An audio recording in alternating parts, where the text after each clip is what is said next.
Gracias, Yumilka. Amigos de Orientación Meridiana, pues llegamos con nuestro invitado. Es el momento estelar de hablar de un tema muy especial que se trata en las escuelas, se trata en las universidades y es algo que forma parte de nuestro día a día. Para ello tenemos a Edwin Heredia, técnico docente del Distrito 1003. Él es pues un licenciado tanto en el derecho, en la educación, en las matemáticas, en la física y también pues es ingeniero en sistema. Edwin, bienvenido a Orientación Meridiana.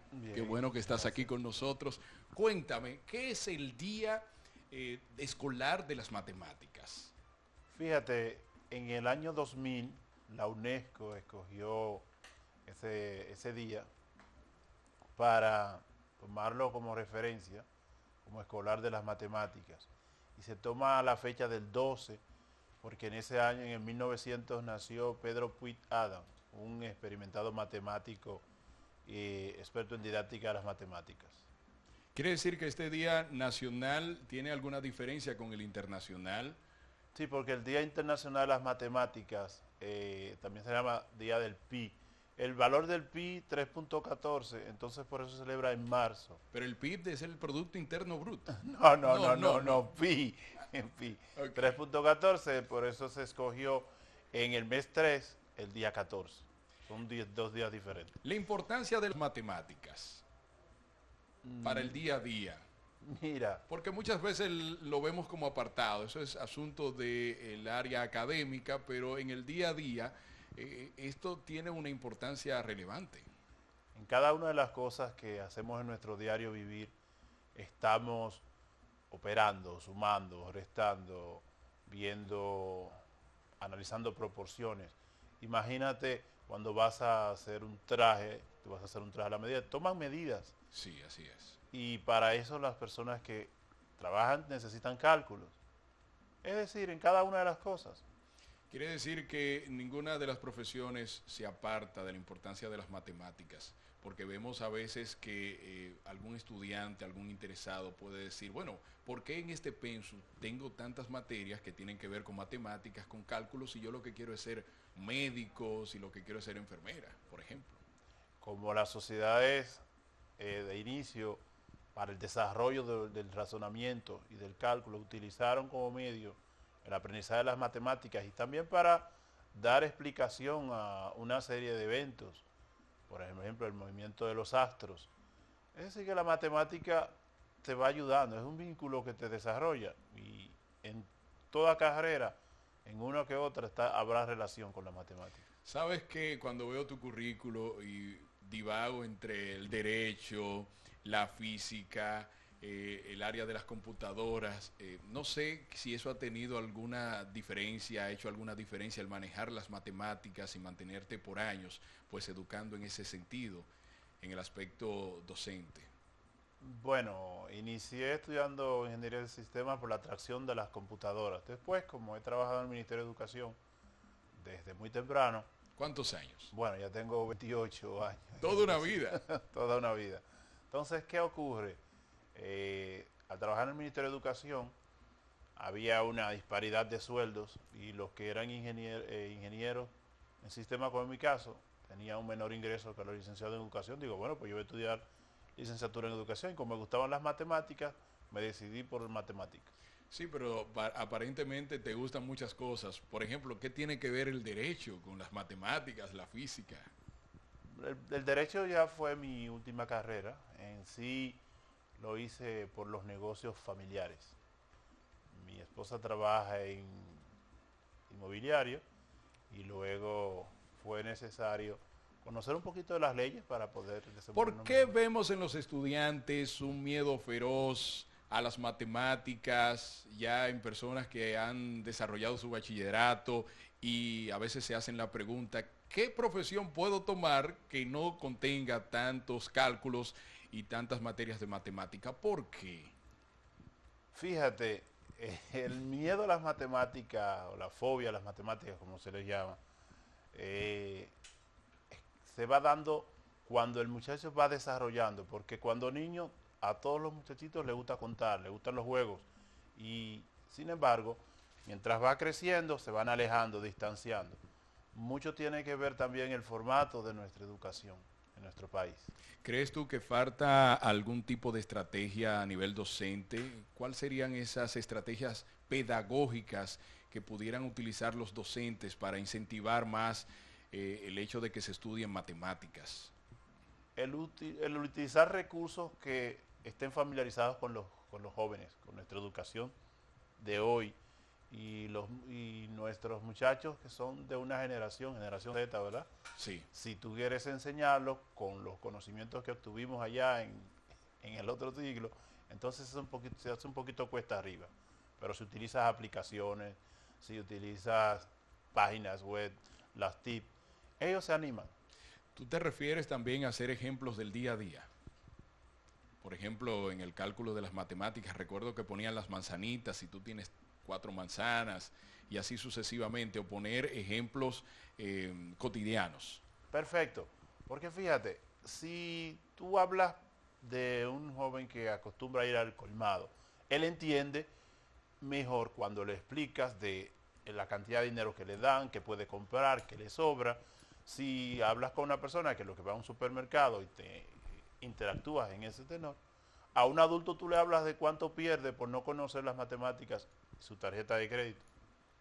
Sí. El buen uso de la tarjeta de crédito, que bastante problemas trae, radica en que no estamos acostumbrados a razonar los números, porque nuestra educación ha tenido debilidad en ese aspecto. En comparación con otros países, otras potencias, ¿crees tú que el papel de las matemáticas juega un papel primordial para el hecho de que hayan tantas diferencias en igualdad de condiciones? Un niño de Japón que te domina ciencia, te domina un sinnúmero de cálculos, eso hace que ese pueblo o otros países tengan un desenvolvimiento mayor en económico. Claro, mira, hay personas que tú le puedes dar millones de pesos y en cuestión de meses ya no tienen no tienen dinero. Como los que sacan la lotería, se sacan Ah, la... perfecto. Porque es que todo está fundamentado en el conocimiento. Nosotros conocemos deportistas, artistas, personas que han acumulado muchísima riqueza y de buenas a primeras están en bancarrota. Porque es que el uso del dinero, el desarrollo de toda una vida, si tú no razonas, si tú no tienes un conocimiento, y por eso se enfoca la educación de esos países que se han desarrollado, que el muchacho aprenda a razonar, a que tenga un sentido lógico de las cosas que hace. Porque si no, todo va a quedar, no te va a funcionar al final. Bueno, yo siempre le digo a un joven, le digo, fíjate, esa tarea que te han puesto de matemática, no creas tú que solamente es lidiar con ella y punto. Eso te está preparando para tu formación ya a nivel universitario. Me gustaría que tú enumeres algún tipo de profesiones. Por ejemplo, si nos están viendo jóvenes en este momento, que digan, tengo que prestarle atención a las matemáticas porque posiblemente quiero ser ingeniero, pero no están calculando o no están pensando, razonando que es propicio tener dominio de las matemáticas en ciertas profesiones. ¿Cuáles serían esas profesiones? Mira, principalmente en las ingenierías, yo conocí varios estudiantes a nivel universitario que les recomendé hacer el cambio, porque ellos decían que odiaban totalmente las matemáticas, pero entonces querían estudiar, querían ser ingeniero civil. Digo, mira, es una de dos, o tú aprendes matemáticas, porque si no, se va a hacer muy difícil tú poderte graduar y adquirir los conocimientos del lugar, porque se requiere mucho de cálculo. Y luego tenemos estadística de que la mayoría de personas que estudian carreras que no se relacionan precisamente con números es porque no les gusta la matemática, aún queriendo ser, por ejemplo, ingeniero civil. Bien, ¿qué podemos hacer como país para cambiar esa realidad? Apostar a la educación siempre, una inversión efectiva en los entornos y ¿No sientes tú que ese 4% conquistado ya de hace algunos años ha venido a hacer la diferencia en lo que sí, los resultados de yo ahora? creo que nuestra educación está cambiando, pero es un proceso y no se puede descuidar. Nosotros tenemos que estar por ejemplo, con los cambios que hubo y la educación a distancia, nos mostró algo, y es que teníamos deficiencias en el uso de la tecnología. Tenemos, de hecho, hay una brecha digital que hay que salvar. Pero ¿a quién le exigimos más? ¿Al Estado? ¿Les exigimos más al docente o le exigimos más a los familiares que se involucren más con los niños? Yo creo que es una exigencia que tenemos que hacernos todos en la comunidad educativa, porque ni el Estado puede solo, ni la familia puede solo, ni el docente puede solo. Es un compromiso nacional. Tiene que verse la educación como algo nodal, que nos va a catapultar al país que queremos. Pero es una cuestión de todos. Estamos conversando en Orientación Meridiana con Edwin Heredia. Él es docente, técnico docente del Distrito 1003. Ajá. Ahí hablaste sobre la realidad de la pandemia. ¿Cómo se hace un docente para entrenar en matemáticas desde la distancia? Mira, es muy interesante, pero yo entiendo que cuando se llega a un compromiso con la escuela, con el estudio, con los recursos que hay en internet, con las aplicaciones, si ponemos un granito de arena y nos comprometemos con nuestro estudio, y hay más responsabilidad en la escuela, de todos, padres, hijos, docentes, yo creo que podemos hacer un mejor trabajo, porque ahí están las aplicaciones, ahí están las nuevas tecnologías, y bueno, tenemos que apostar porque la salud está primero.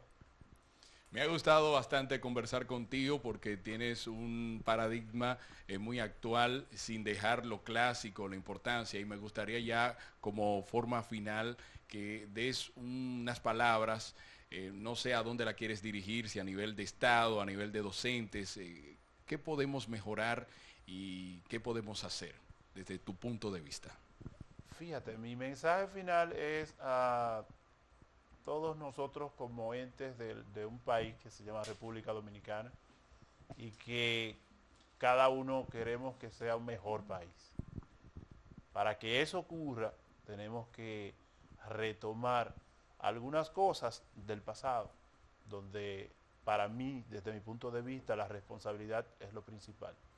Bueno, la responsabilidad integral, así lo acaba de decir Edwin Heredia, pues técnico docente, ha estado con nosotros en este día especial en Orientación Meridiana. Usted no se puede despegar de su programa favorito porque siempre hay cosas interesantes. Vamos.